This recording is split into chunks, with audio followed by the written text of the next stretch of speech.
মিথ্যাচারণ করে আসছে। وقالوا لا تذرن آلهتكم ولا تذرن ودا ولا سواعا ولا يغوث ويعوق ونسرا। আর তারা বলতে থাকলো, তোমরা তোমাদের ইলাহদেরকে ছেড়ে দিও না। তোমরা যে সমস্ত নিজেদের মন গড়া মতে তৈরিকৃত প্রস্তুতকৃত যে সমস্ত মূর্তিরা রয়েছে, প্রতিমূর্তি ভাস্কর্য রয়েছে, সেগুলিকে তোমরা ছেড়ে দিও না। তোমরা ওয়াদ, সুয়া, ইয়াগুস, ইয়াউক, নাসার এইগুলিকে তোমরা ছেড়ে দিও না। তাদের সমাজপতিরা তাদের সাধারণদেরকে বুঝাইতে থাকলো যে তোমরা নূহের কথা মাইনা ওই সমস্ত ভাস্কর্যকে তোমরা ছেড়ে দিও না। যে উদ্দেশ্যে আমি এই সূরাটা আপনাদের সামনে আলোকপাত করলাম,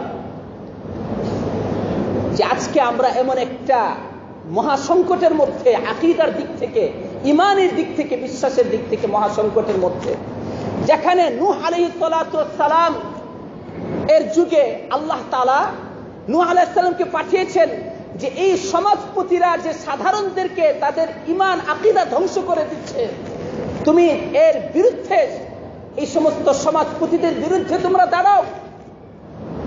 যুগে যুগে এমন অবস্থাটা হবে, আল্লাহ তাআলা এই জন্য এই সূরাটা নবী মুহাম্মদ সাল্লাল্লাহু আলাইহি ওয়াসাল্লামের প্রতি নাযিল করলেন, যে যুগে যুগে দেখা যায় যে অনুসৃতরা, সমাজপতিরা, গোত্রপতিরা সাধারণদেরকে পথভ্রষ্ট করে করে তাদের ঈমান ধ্বংস করে।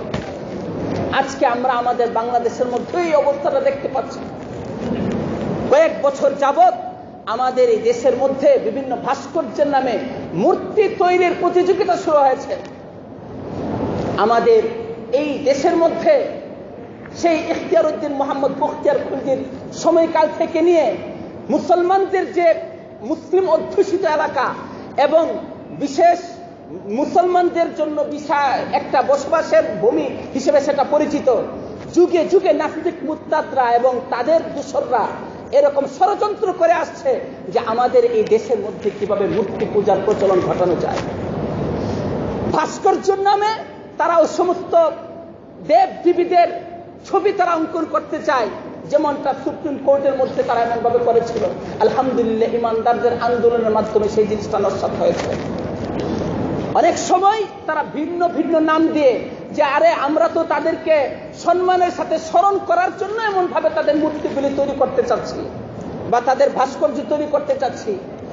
কুরআনে যে সমস্ত ওয়াদ, সুয়া, নাসার যাদের কথা বলা হয়েছে, এরাও ছিল তাদের সমাজের মধ্যে সম্মানিত ব্যক্তিবর্গ, নেককার ব্যক্তিবর্গ। কিন্তু যখন এদের প্রতিমূর্তিগুলি এরা মনে করলো যে এদেরকে আমরা স্মরণ করব এবং এরা যে আল্লাহওয়ালা ছিল এই জিনিসটা স্মরণ করার জন্য আমরা এদের প্রতিমূর্তিগুলি রাখবো, এর পরবর্তী যুগের লোকেরা আয়েশা মনে করলো যে এরার মাধ্যমে আমরা আল্লাহ তাআলার কাছে এরা আমাদের সুপারিশ করবে, এরা আমাদের জন্য উসিলা, কাজী এদের উসিলা দিয়ে আমরা আল্লাহ তাআলার কাছে চাই। এর পরবর্তী যুগের মানুষেরা মনে করলো যে আরে আল্লাহ তাআলা তো এদেরকে বিভিন্ন দায়িত্বগুলি বন্টন করে দিয়েছেন। সকলে বলে নাউযুবিল্লাহ। হিন্দুরা যেমন দুর্গা, লক্ষ্মী, সরস্বতী এগুলিকে আল্লাহর সহযোগী মনে করে, দেবতাদেরকে আল্লাহর সহযোগী মনে করে এবং আল্লাহর দায়িত্বগুলি এদের মাধ্যমে বন্টিত হয় এই বিশ্বাস করে। এরকম ভাবে প্রতিমূর্তিগুলির ব্যাপারে মানুষের ধারণাগুলি আস্তে আস্তে এমন হয়ে যায়। এই জন্য শরীয়ত এই সমস্ত ভাস্কর্য নির্মাণগুলিকে হারাম করে দিয়েছে, চিরতরে হারাম করে দিয়েছে।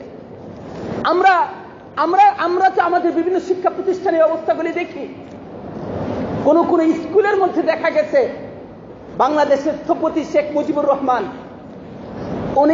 ওনার যে প্রতিমূর্তি বিভিন্ন প্রতিষ্ঠানের মধ্যে রয়েছে, অথবা শহীদ মিনার নামে যে ভাষা শহীদদের মূর্তি রয়েছে, ওইগুলির মধ্যে অনেক স্কুলের ছাত্র ছাত্রীরা তারা গিয়ে গিয়ে চুমু দিচ্ছে, তারা সেখানে চুমু দিচ্ছে, এখানে কদমবুসি করতেছে।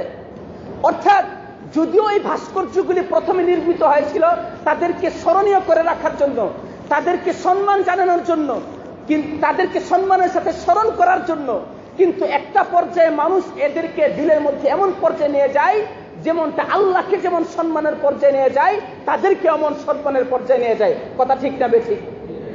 এই জন্য শরীয়ত এইগুলিকে চিরতরে হারাম করে দিয়েছে, যে না কোনো মুসলমান এই ধরনের ভাস্কর্যগুলির ব্যাপারে কখনো সমর্থন দিতে পারে না, সেটাকে কখনো বৈধ মনে করতে পারে না। এবং ইমানদার ব্যক্তির কর্তব্য হচ্ছে যারা এই ধরনের মূর্তি পূজার মূর্তি পূজাকে যারা প্রচলন ঘটাতে চাইবে, সেটাকে তাদের ইমানের দায়িত্ব হচ্ছে সেটাকে কঠিনভাবে প্রতিহত করা, সেটার প্রতিবাদ করা। এই জন্য ভাইয়েরা আমার, মুসলমানরা কখনোই সেটাকে সমর্থন করতে পারে না। মুসলমান এই জিনিসটাকে দিল থেকে ঘৃণা করবে এবং তার যতটুকু সামর্থ্য রয়েছে সেই সামর্থ্য অনুযায়ী এই জিনিসটাকে সে এর প্রতিহত করবে এবং এর প্রতিবাদ করবে। আল্লাহ তাআলা আমাদেরকে এই সমস্ত শিরকি জিনিসগুলি থেকে নিজেদের ঈমানকে বাঁচানোর তৌফিক দান করুন।